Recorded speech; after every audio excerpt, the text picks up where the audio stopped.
Well, we think 2024 is going to shape up to be a great year for fixed income markets.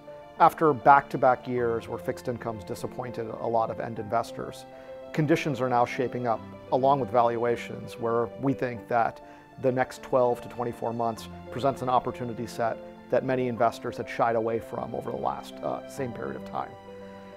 From our perspective, this is happening against a backdrop of cooling inflation around the world, of slower global growth, but yet still elevated yield levels, all of which combine to create the right environment for fixed income to both serve as a return-seeking investment vehicle as well as diversification for overall asset allocation.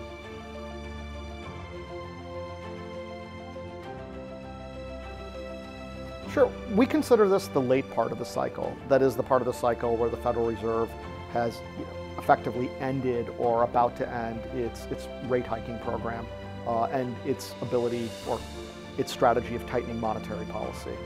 So at this point in the cycle, what we traditionally want to be invested in is higher quality fixed income, whether that's in core plus strategies or if it's in credit that's been well selected and tends to be higher on the quality spectrum.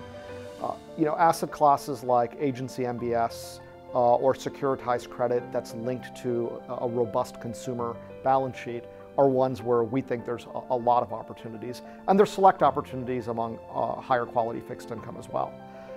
Within the more speculative or higher yielding fixed income side, we actually think there's an opportunity set to replace some equity exposure using asset classes that are now, from a yield to worst perspective, throwing off anywhere from 8 to 9%, using that measurement. And there, what you're really attempting to achieve is an almost equity-like return, but with less expected volatility than what the equity markets have traditionally delivered.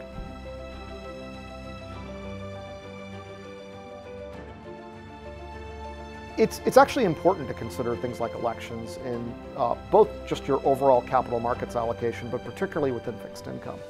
Part of the reason why the U.S. economy has maintained a robust level of growth relative to the rest of the world is because there was very aggressive fiscal policy by the congressional and executive branches over the course of the last several years.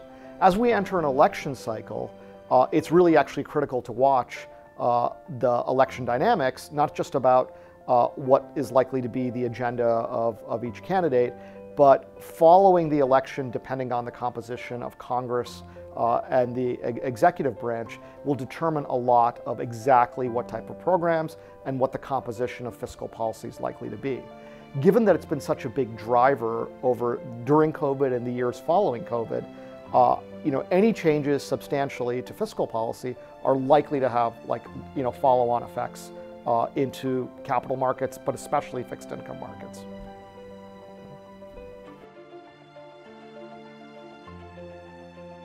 I feel like U.S. fixed income investors don't spend enough time thinking about, one, the opportunity set that exists globally, which is actually, it can be really interesting and beneficial to them. The second is that the U.S. doesn't exist, alone in the world. It's part of a global economy. Slowing global financial conditions, ripple back into the U.S. and likely, drag down frictionally growth and inflation in the U.S. as well.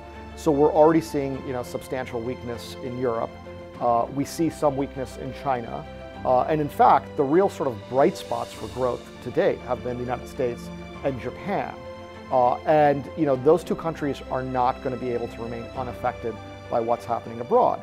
So actually, when you think about the global fixed income landscape, it's actually a very rich opportunity set where you can buy government securities or corporates that are denominated in euros, hedge back to dollars, which could be an opportunity set to take advantage of different issuers, different interest rate curves, and different paths of inflation.